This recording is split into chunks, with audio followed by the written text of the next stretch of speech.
Einstein launched an information explosion unheard of in the history of the world.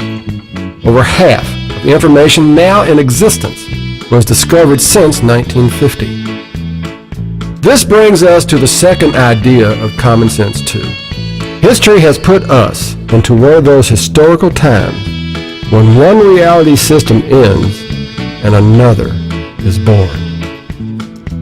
Our present industrial reality is ending, either by the death of our planet or by being transformed into a newer, more dynamic reality.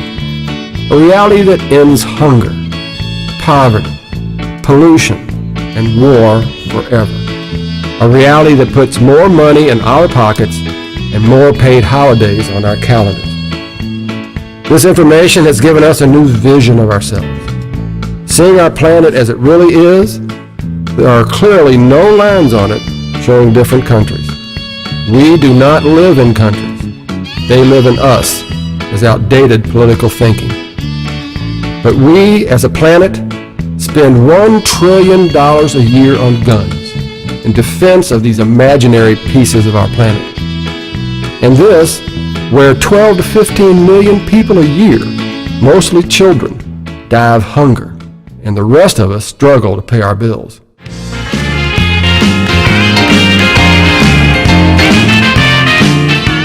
Buckminster Fuller, the Leonardo da Vinci of our time, discovered the difference between the developed and the underdeveloped parts of our planet is the availability of electricity. This is the most accurate map of the world ever made.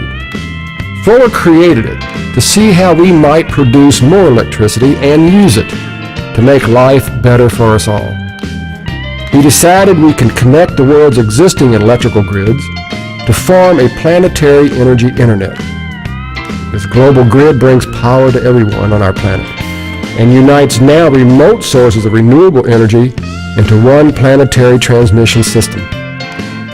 But that is only where the real story begins. Enough solar energy hits any city in one day to power everyone's home for a year. With one side of our planet always facing the sun, the global grid provides us a permanent supply of abundant, clean energy for the economic liberation of everyone on our planet.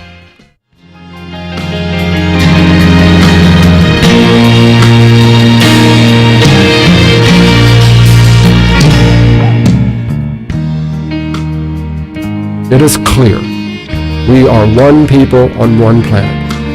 History is calling us to rise above artificial division and create a world community. Thus united, we are free to use our time and talents to create a planet of peace and prosperity for us all. We need not condemn ourselves to the horrors of the past. We now have the power to create a better future. Let us put our minds together and see what life we can create for our children.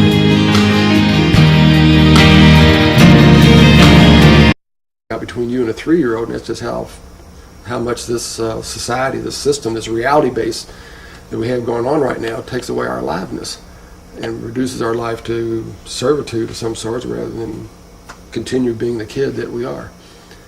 Mick Jagger probably has done it, but like anybody else, I'm not too sure.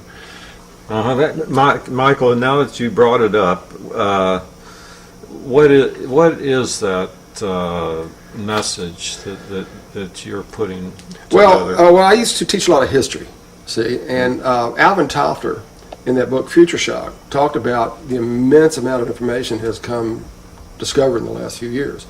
So this program is based upon two ideas. One is that there are times in history when information is discovered that is so powerful that it changes reality itself. Mm-hmm. All right, so that if you look at it from a historical point of view, the first reality we lived in was the Stone Age, and so that had the way people lived, mm-hmm. right, and it defined their whole existence. But then about 10,000 years ago, mostly through the works of women and children, they found out what seeds are all about, and got a whole new relationship with plants. So they had learned enough about their environment. They found out they could grow food and tame animals, you see. And that introduced this whole next reality system of the age of agriculture. Then about 600 years ago or so, people found out the world was round, not flat, and the whole new information base came in and introduced this industrial period that we're living in right now. All right, so that's the first idea, is that there are these periods of historical reality change. The second one is that over half of the information that we know on the planet today has been discovered since 1950. All right, now that immense amount of information coming in a short period of time means that everybody on this planet right now is living through one of those periods of one reality system giving way to a new reality system. Now, the difference in between this change and the other changes is that the problems that this one is producing, this industrialism, this idea of pollution and all that stuff, means that we have a short period of time to correct this in order to and capitalize on this information we got, or this planet will suffer, some serious problems. One of the things we've learned in this information is that the system of the universe which is part of that, all right? So that there's planets and suns and everything throughout the whole universe. Now, all of them are going to be a success. See, not all of them are going to make it. It's called the attrition rate in nature. Not all of them are going to make it. And so this planet right now has everything it needs in order to make a quantum leap into a reality that is as superior to ours as ours is to the Stone Age. Is that we have an ability here, it's based upon the work of Albert Einstein, a guy named Buckminster Fuller. And Bucky says we got, enough technology now and enough knowledge that we can create a wealth base for the planet at the same level we have air. So he said life is about being born, living, and dying in a state of economic liberation. And that you're free to follow your hopes, dreams, and visions rather than having to come up with some sort of scam in order to put food on the table, keep the lights on, and have a place to live. See? So what we're looking at now is a creation of a whole new reality system that, like I said, is so fundamentally different from ours that we're now looking at something where we're going to have a planet of no hunger, no pollution, no poverty, and no war. And what's going to bring that about? Well, John Lennon said world peace has to be sold. All right, so that's what I've been doing. See, as a teacher, I declared the world my classroom, and so I've been developing different things. I've got my book, History of the Future, a CD, The Solar Age, and so the idea is get the message out in front of people in a way that is understandable and that they can act on. So right now what I'm working on is a movie. It's called Common Sense 2. And so Bucky Fuller says that there's 4 things we need to do in order to make the planet survive. One is the development of a personal go-for-broke attitude. All right? And that there's an adage, if it is to be, it is up to me. All right?